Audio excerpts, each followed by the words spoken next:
Hello बंधुरा दुपुरेर ब्लगे चले एलाम। देखो एखाने गरम भात आछे, आजके अरहर डाल दिए सांबार डाल माछ करेछि। एकटु सांबार डाले सर्षे शुकनो लंका कारि पाता फोड़न दिएछि, सांबार मशला दिएछि। और एखाने देखो अल्प इलिश माछ छिलो, बेगुन दिए कालो जिरे काँचा लंका दिए पातला झोल करेछि। नुन हलुद दिए आमि इलिश माछे बेशी मशला दिइनि। और एखानटाय देखो उच्चे आलू भाजा आछे, कालो जिरे शुकनो लंका फोड़न दिएछि।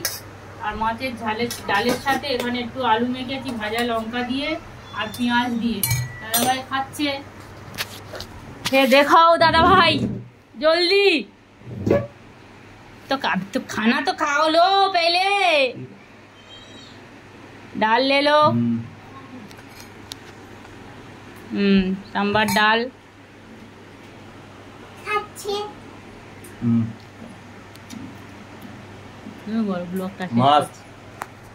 ব্লগটা শেষ করছি বন্ধুরা। এখানে দাদা ভাই খেয়ে আজকে বললো মাস্ট